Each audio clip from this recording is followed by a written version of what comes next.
Badaun seat को लेकर बहुत ज्यादा चर्चा है कि क्या इस बार लोकसभा चुनाव में एक बार फिर से संघमित्रा मौर्य पर भाजपा भरोसा जताएगी या फिर स्वामी प्रसाद मौर्य के साथ छोड़ने के बाद और उनके विवादित बयानों की वजह से संघमित्रा मौर्य का भाजपा टिकट काट देगी। इस बीच बड़ी खबर सामने आई है। इस बार इस खबर की पुष्टि नहीं हुई, कयासों के आधार पर है कि उत्तर प्रदेश भाजपा की मुख्य नज़र ओबीसी पिछड़ा वर्ग मतदाताओं पर है।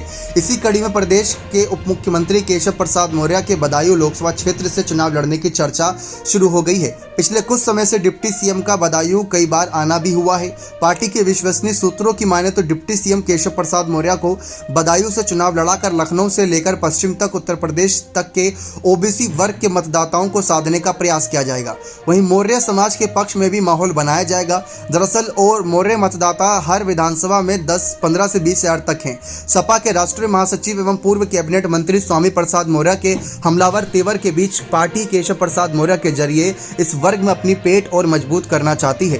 दरअसल स्वामी प्रसाद मौर्य और केंद्र और प्रदेश की भाजपा सरकार के साथ ही हिंदुत्व के विरोध में बयान दे रहे हैं, लेकिन उनके लखनऊ में आयोजित सम्मेलन में भी पिछड़ा वर्ग समाज के लोगों की भीड़ थी। मौर्य समाज के मतदाता बड़ी संख्या में भाजपा के साथ हैं। ये मतदाता भाजपा से छिटक न जाए, इसीलिए डिप्टी सीएम केशव प्रसाद मौर्य को बदायूं लोकसभा चुनाव से लड़ने की तैयारी की जा रही है। इसके लिए सर्वे कराने की भी बात सामने आई है। हालांकि बदायूं लोकसभा सीट से सपा नेता स्वामी प्रसाद मौर्य की बेटी संघमित्रा मौर्य सांसद हैं, मगर उनके टिकट काटने की चर्चा काफी समय से चल रही है, क्योंकि उनके पिता स्वामी प्रसाद मौर्य भाजपा छोड़कर विधानसभा चुनाव 2022 से पहले सपा में शामिल हो चुके हैं और उसके बाद भाजपा पर ही हमलावर हैं। राष्ट्रीय स्वयंसेवक संघ और हिंदुत्व को लेकर निशाना भी साध रहे सांसद संघमित्रा मौर्य हालांकि पिछले समय से काफ़ी पार्टी में सक्रिय हैं और पार्टी कार्यक्रमों में भी भूमिका निभा रहे हैं। मुख्य रूप से उन्होंने लोकसभा चुनाव 2019 में सपा सांसद धर्मेंद्र यादव अखिलेश के चचेरे भाई को हराकर बड़ा संदेश दिया था, लेकिन तब स्वामी प्रसाद मौर्य का साथ उन्हें मिला था।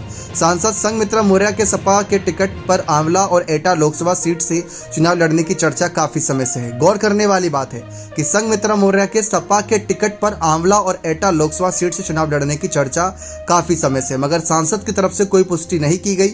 उन्होंने पिछले दिनों भाजपा के टिकट पर बदायूं से ही चुनाव लड़ने की बात कही थी। डिप्टी सीएम केशव प्रसाद मौर्य 2022 विधानसभा चुनाव लड़े थे, मगर वे अपना दल के संस्थापक सोनेलाल पटेल की बेटी पल्लवी पटेल से चुनाव हार गए थे, जिसके बाद उनकी काफी किरकिरी हुई थी। देखा जाए तो अगर ये जिम्मेदारी डिप्टी सीएम केशव प्रसाद मौर्य को दी जाती है तो बहुत बड़ा फैसला रहेगा। बदायूं लोकसभा क्षेत्र में 3 से विधानसभा सीट पर भाजपा का कब्जा है। बदन सिंह बदायूं के पहले सांसद थे, तो ये कहीं ना कहीं बहुत बड़ा एक फैसला रहेगा। आपको क्या लगता है कि क्या केशव प्रसाद मौर्य का उतरना बीजेपी के लिए फायदेमंद साबित रहेगा या नहीं, और इस पर स्वामी प्रसाद मौर्य का क्या एक्शन रहेगा? क्योंकि इस सीट पर 2019 में अगर भाजपा जीती थी तो संघमित्रा मौर्य से ज्यादा स्वामी प्रसाद मौर्य की चर्चा हुई थी, क्योंकि उनके दम से ही वोटर्स उनकी तरफ आकर्षित भी हुए थे। बने रहे चैनल के साथ। बहुत बहुत धन्यवाद।